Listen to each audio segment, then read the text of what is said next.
Well, good morning. I'm Jeff Coleman. And I'm Debra Pinkerton. Welcome to Morning Light. Well, you made it. Tax day has come and gone, but Americans are still feeling the pressure. New data shows financial stress is near record highs.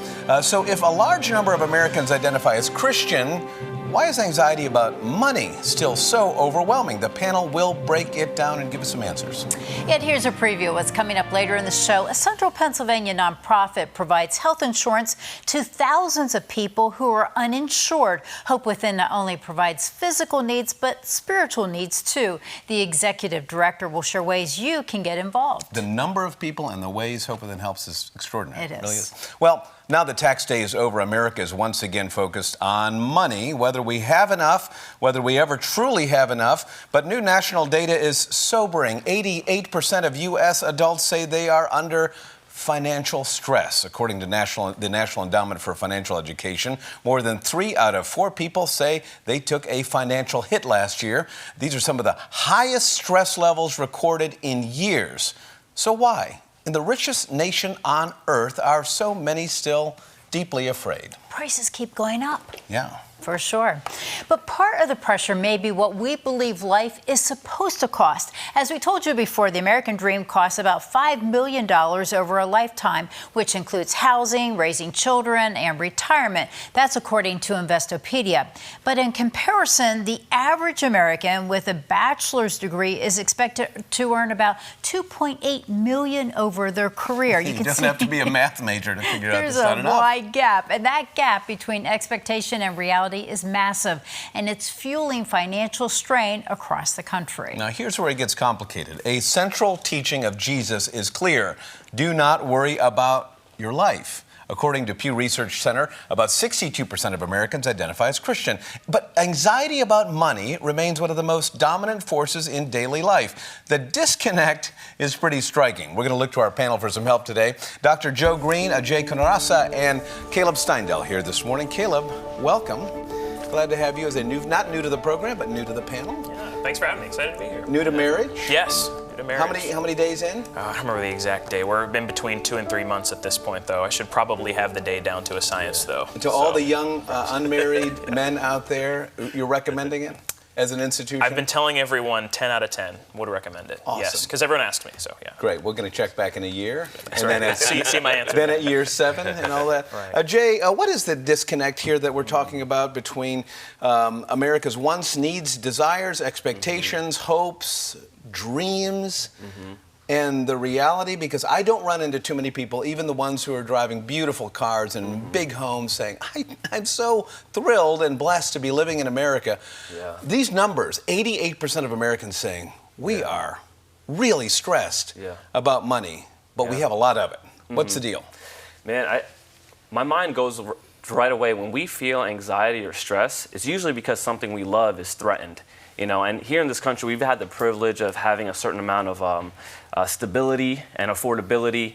And in light of rising costs and inflation, you know, maybe some of the things that we love, the control might be threatened, and that can cause anxiety. But I think the disconnect also is there's an inflation in the economy, but I also think there's an inflation in our expectations of what our lives should be. Wow. Caleb, where do you think that comes from? If you were to say expectation, I mean, I would love to know what was on your wedding registry and what you told people. Then kind of as you sat down with your future bride saying, hey, honey, 25 years from now, this is what it's going to look like if you marry me. Right. Expectations, reality, what's happening? Yeah. Well, on the one hand, things like a wedding are insanely expensive. So just from the outset, the conversation about money is already really interesting to figure out how much do we want to spend on one particular day versus what's prudent for us. The average wedding cost is absolutely insane. So even starting out, you know, people are already in that boat. But I've noticed for conversations that we have, a lot of it centers around like the day-to-day things and how quickly the day-to-day things that you don't need can eat away at you. So I have a lot of friends who now are, you know, a few years beyond me where they're starting to have kids. And some of us who are maybe in a little bit better of a financial spot and can afford some easy day-to-day additional you know, items, they can't, and they're being honest about that. And so that's been a lot of the conversation. We don't have kids yet, but Lord willing, that's at the forefront. You know. So how do you make sure that you're, as a new family starting out here, that your priorities are right financially, so that at 70 and 80, think about that, you're not completely overwhelmed saying, oh, we just missed it. We didn't get to live the American dream. Yeah. And sad for us. Well, I think the first part to think about when he talks about living the American dream is, in my mind, living the American dream is not strictly about money.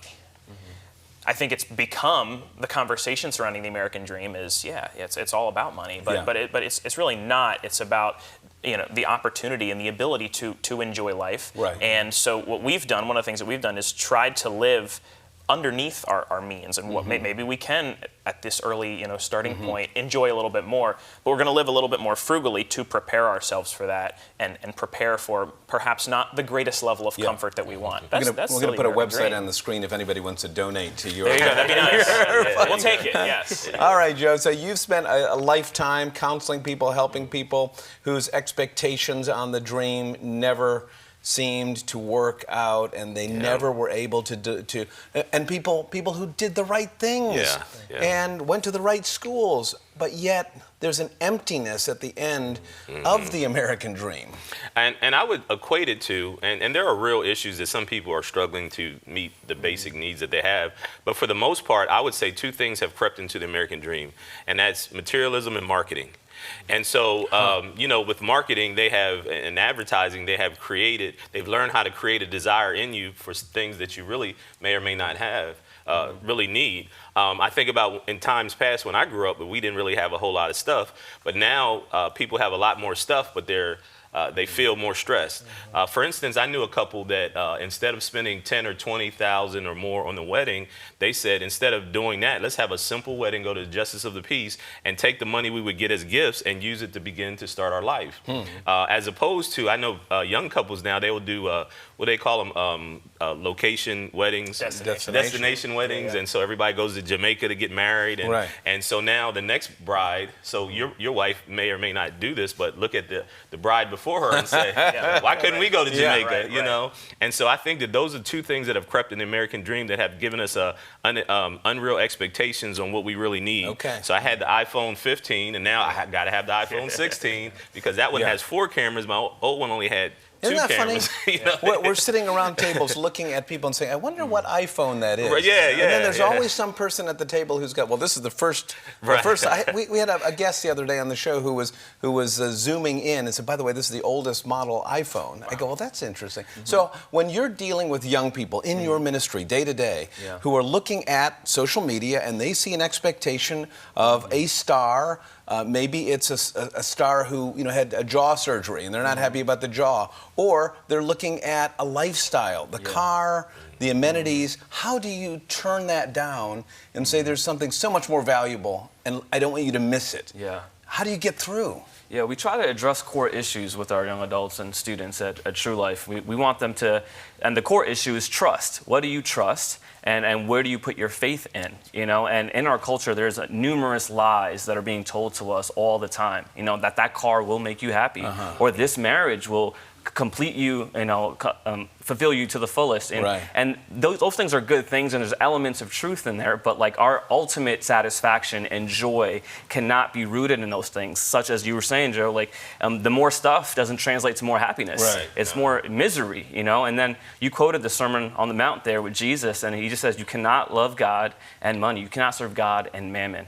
Money is a tool. We need it, but our ultimate trust comes from, and we need to place our ultimate trust in God. So Caleb, how do you reframe it for your peers and others without being really sour and lectury? And I know you surround yourself, I'm sure, with good, sensible, prudent people, but occasionally one will leak through. Well, how do you encourage young people, your peers or younger, to steer them in the right direction to say, here's what matters? Well, I think the first thing to note is even when you do surround yourself with sensible people, we're all sinners. And so that's always going to come up. Like even the closest friends I have and the ones that I know that are most prudent, there's always things that'll come up that will be like, well, I wonder why did you do this or whatever. We'll have those conversations. But I think, kind of like you were talking about, steering everything back to the Word, and not only that, but grounding yourself in a community of people that's going to support and encourage you in whatever your pursuits are and ground you in the Word. Because I think a lot of you talk about materialism. Yeah, a lot of that materialism is people people don't have others around them that are going to guide them back to what truly matters. And I mean, part of the American dream, I think a lot of it's about individualism, and there can be a greatness to that in some capacity, but then you lack the community, the encouragement, and the guidance back towards truth. If you don't have that, you are going to be in for a rough time. And so that's one of the great things that I've experienced. It feels like, Joe, we're in this age where prosperity and materialism, use the word, is the aim of living. Yes. That if we judge GDP, if we look at our individual net worth, our credit scores, all these numbers, that if we get the right number, there's happiness associated with it, but there really is such a disconnect to that. How do you live in this world with those expectations, but reset them in a way that makes you dependent on God and still generous and not completely consumed by what am I buying next? Yeah, and it is difficult because we live in such a materialistic society. You look at commercials and they got the biggest, best, newest thing. And so I have a car that runs, but I need that new car. Yeah. But I always like to draw a clear distinction between joy and happiness, because joy is what we look for. You know, our marriage gives us joy, our family gives us joy, but ultimately God gives us joy, and joy is internal. Happiness is based on situation and circumstances, so you're not always going to be happy. And even marriage is not supposed to make you happy, it's supposed to make you fulfilled and give you joy. And so since the joy of the Lord is my strength, as the Bible tells us, I focus on joy because God is the one that gives us joy. It's internal. The world tries to make us happy. We look to the world to make us happy.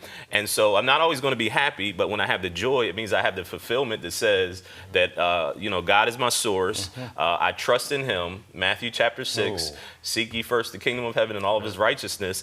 And I know that since the world doesn't give me joy, it can't take it away from me. But the world can make me happy, and it also can make me sad because of what happens around me. So we've been looking at our audience reaction today. We started out at 88% anxiety. We're down to about 50%. There you so go. Thank you, got the joy of the Lord. Very much.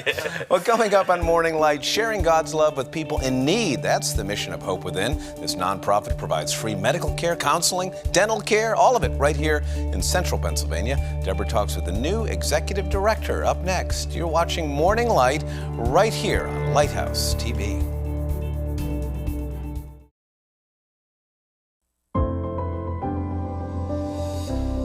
Welcome back. Free medical care, counseling, and dental care. That's what Hope Within provides to uninsured low-income residents in Lancaster, Dauphin, and Lebanon counties. Joining us is the new Executive Director, Diane Wolf. Diane, thanks for being with us. Thank you for hosting us this morning, Debra. You're in a new position now with Hope Within. Remind us about Hope Within.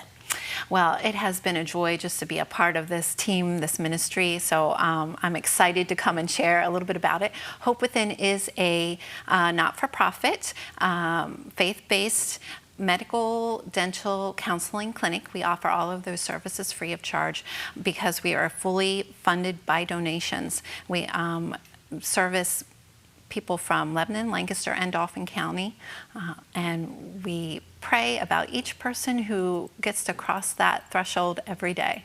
And how many people do you see on a regular basis?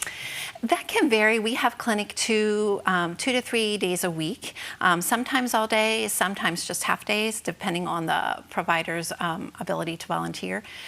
We roughly see between 12 and 16 patients. Sometimes extra nurse visits are in there for vaccinations. And the main mission? The main mission? So it was interesting to listen to that panel discussion before us and talk about the American dream. We often find people in our area, in our communities, that find themselves in unexpected circumstances. They're not in the American dream that they at first hoped for. They do not have the financial resources to seek good medical care. They do not have opportunity for insurance. Some are displaced and are just finding their feet in a space where they can live and need to seek out new medical care opportunities. So we service those people. We are there to provide that great health care from great providers who work in the community. And as we do that, we get to share the joy and the love of Christ. We can be the hands and feet of Jesus, caring for these people. So you're there filling in the gap for them, but as you mentioned, how do you share the gospel with them? Great opportunities to do that. Our providers, as they meet with the patients, they get to ask if they can pray with them. They get to meet them where they're at in their life circumstances and share just in conversation about how God has worked in their own lives. Our nurses are great with just gentle, loving care as they administer different things to our patients, and that translates to the care of Jesus, the love of Jesus with those patients. And oftentimes in conversation, we get to just present what Christ has done for us on the cross and through his resurrection and just relationship with him. Yeah, that's wonderful. Hope Within is also involved with many fundraisers. Let's talk about a few that are coming up. We are fully donation-based, so we have a flower sale coming up. Beautiful hanging plants and herbed pots that you can purchase ahead of time, and that is pickup on May 2nd.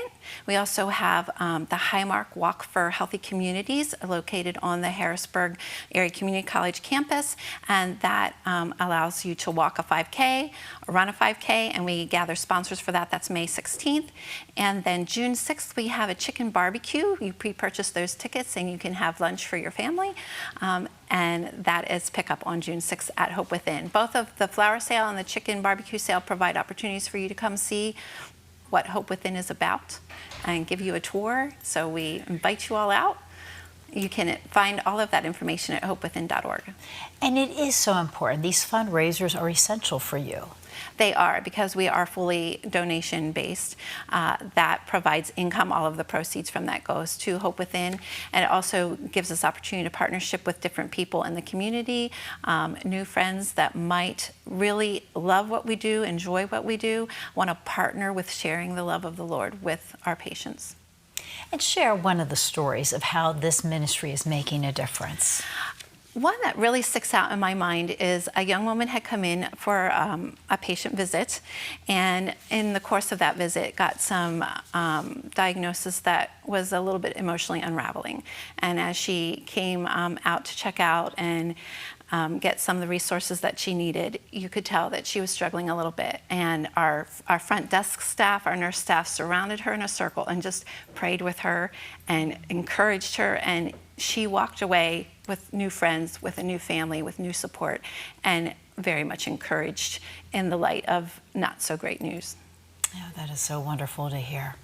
Thank you so much for being here with us, and good luck with this new position. Thank you. Thank you again for hosting us.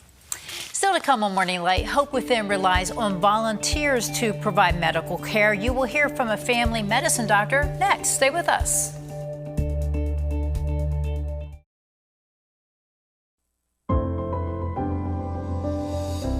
Volunteers are the backbone of Hope Within, from doctors, nurse practitioners to office workers. This ministry provides much needed services to those who are uninsured. Joining us is family medicine doctor Eric Hussar. Thanks for being with us. Glad to be here. So how did you get involved with Hope Within? So back when I was doing family medicine residency training, I had the opportunity to be involved with a health center for uninsured patients down in Lancaster City. And so when I was living in Mount Joy, I was looking for an opportunity to get connected with somewhere that was close to where I lived, and found out about Hope Within being founded, and then was able to start volunteering with the office at that point. So talk to us about your role. What does your role look like? So I work there as a family physician, as a volunteer. I come there about once a month, and basically providing chronic disease management such as hypertension, diabetes, high cholesterol, but also we can do procedures like joint injections or mole removals, and also talk with folks about mental health, treat that when needed with medication, and also wanting to be involved in impacting spiritual health as well. So this really does help the patients, because these are patients who may not have been able to see a doctor for 1 to a number of years because they don't have insurance. Absolutely. As you know, out-of-pocket healthcare costs are exorbitant in this country, and so when someone does not have health insurance, for many folks, especially those that are on the lower side of income, it can be extremely hard, or if not impossible, to have medical care. And so having an office like this where they can get that care free of charge really means a lot to them, but also can be life-saving in many ways, but also very helpful for mental health as well. How do you share the gospel with these patients? So I see my primary role from God as providing excellent medical care to people, but also thinking about Jesus' 2 great commandments for us to love God first and foremost, but also to love our neighbors as ourselves. And we're even told by Jesus that when we provide care and love and compassion for those that need it, it's like providing that for Him. And so I want to reach into their lives by taking great care of them physically, but also by being able to connect with them mentally. And as people are confronted with their own medical challenges, it reminds us of our own mortality in the sense that we're not going to live here forever. We have things that get in the way of that because of the way our bodies operate. But also God offers redemption for that. And so being able to connect with them on that spiritual health level, finding out about where they are spiritually, and even offering to pray for people opens up the doors to have some of those further conversations. Isn't it so nice to be able to speak with them freely about that? I'm so grateful to be in a position where I can do that and where I can chat with folks about the things that matter spiritually to them and just be able to connect with them on a person-to-person, have a communion type experience with them. And I think those patient interactions are just so fulfilling to me. But also I am very grateful for a place that not only allows that, but even encourages it, and Hope Within certainly does that. And what is the reaction that you receive from the patients? Patients are very open to having some of those discussions, and one of the things that we'll often do, even if we don't get much further beyond it in the conversation at the end of the visit, would be to say, we often like to see if there's something that we can be praying about for our patients. Is there something that I can pray for you? And almost everybody has something that they'd like to offer out there, but again, can open up some of the deeper conversations that might happen after that too. And how do you see this ministry really making a difference? Well, it reminds me of a woman that came in a while back, and she just felt like in other medical settings, she was kind of treated like an item or more of a transactional level. You pay for medical care, you get it, and then you leave. But she recognized that the staff at Hope Within, the volunteers at Hope Within cared for her as a person, that they saw the value and worth that God had for her. And she just said, I love you guys to pieces, because she knew that this was a place where she could come, that we wanted what was best for her and wanted to come alongside of her in that. So volunteers really do play a very important role here. They are very important to what Hope Within does. They do have a few staff, which are crucial, obviously, to having the operation run, but there are lots of volunteer clinicians, whether it's physicians, physician assistants, nurse practitioners, nurses, and mental health counselors. And so having them on board allows Hope Within to do what it does. And I'm so grateful for many of my colleagues that provide that kind of care alongside of what I'm able to do. And oftentimes by volunteering, you're giving so much, but you're also getting so much back. Absolutely, and we've been given so much by God. I mean, He has blessed us with the opportunities that we have, and so He expects us to be using those to bless other people. And yes, it is rewarding and fulfilling to be part of the ministry, and so I'm thankful for the chance to do it, but I also just see it as something that God gives me, not just the opportunity, but also the strength to continue doing. Thank you so much for sharing this with us today. Thank you, so glad to be here. To learn more about Hope Within or to become a volunteer, visit hopewithin.org. Stay with us. We're back right after the break.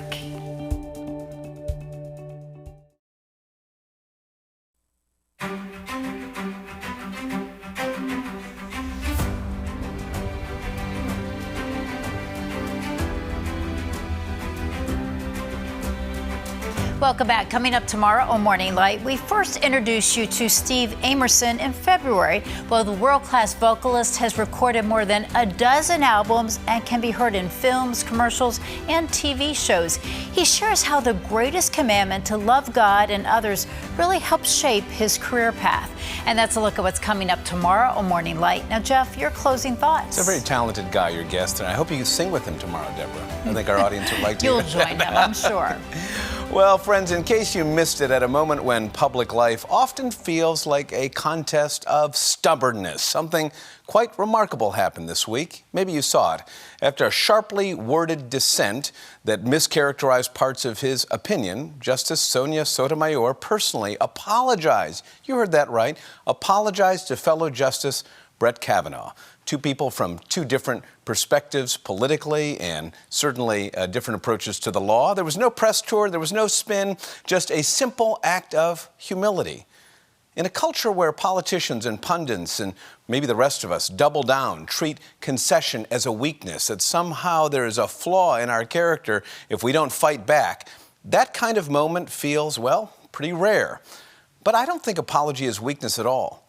It's strength, under control. It reminds us truth matters more than being right. It matters much more than ego, and certainly much more than reputation. Truth lasts forever. And here's the gospel note. Grace makes room for humility. So in a world that won't back down, we can still bow low, and we can point always to something, actually someone higher and bigger than us. For Debra and the entire Morning Light team, I'm Jeff Coleman. Thanks for watching today. Now take a minute, go check on your neighbors, and in a quiet moment this afternoon, pray for the protection and safety of our troops. And we'll look for you back here again, God willing, tomorrow morning.